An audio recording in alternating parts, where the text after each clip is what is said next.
Frozen सोल्डरको केही एक्सर्साइजहरूको बारेमा जानकारी लिन्छौँ। यसमा चाहिँ हामीले क्याप्सुललाई स्ट्रेच गर्नुपर्ने हुन्छ।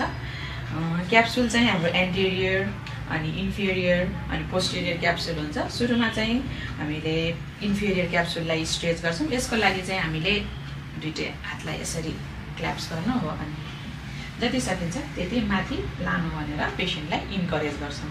यो पोजिसनलाई चाहिँ हजुरले 10 देखि 15 सेकेन्डसम्म होल्ड गर्ने र 5 देखि 6 पटक कति सक्नुहुन्छ त्यति रिपिट गर्नुपर्ने हुन्छ। अब हामी पोस्टेरियर क्याप्सुललाई स्ट्रेच गर्ने एक्सर्साइज गर्छौँ। हातलाई चाहिँ अपोजिट सोल्डरमा राख्ने र अर्को हातले चाहिँ कुइनोबाट माथितिर ठेल्नु पर्यो र पछाडितिर ठेल्नु पर्यो। यो भाग चाहिँ हाम्रो स्ट्रेच हुनु पर्यो। यो स्ट्रेच पनि 15 देखि 20 सेकेन्डसम्म होल्ड गर्ने र 5 देखि 6 पटकसम्म दोहोऱ्याउनु पर्यो हजुरले। अब हामी एन्टेरियर क्याप्सुललाई स्ट्रेच गर्ने एक्सर्साइज गर्छौँ।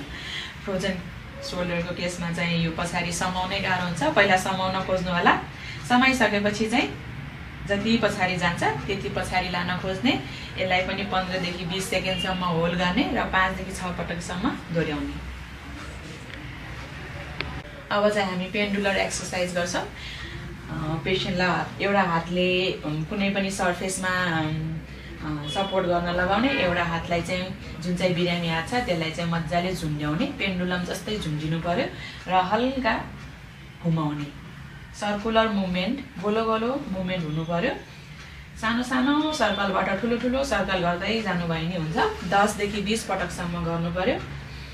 सुल्टो र उल्टो दुइटै गर्नुपर्ने हुन्छ। त्यसपछि यही पोजिसनमा हातलाई अगाडि र पछाडि पनि लानुपर्ने हुन्छ। यो पनि 10 देखि 20 पटकसम्म दोहोऱ्याउने र फेरि यही पोजिसनमा हातलाई साइड वाइज यो पनि 10 देखि 20 पटकसम्म दोहोऱ्याउनु पर्ने हुन्छ। अब हामी सोल्डर ल्याडर एक्सर्साइज गर्छौँ।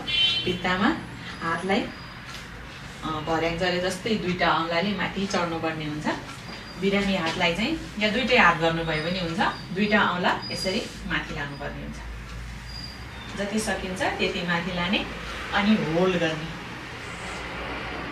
10 सेकेन्ड जति होल्ड गर्ने र अब बिस्तारै होल्ड गरिसकेपछि त्यही दुईटा औँलाले बिस्तारै तल आउने।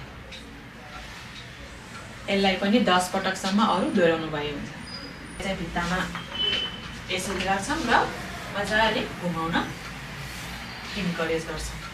जति सकिन्छ त्यति ठुलो गोलो बनाउने। सुल्टो र उल्टो दुइटै गर्नु पर्यो। उल्टो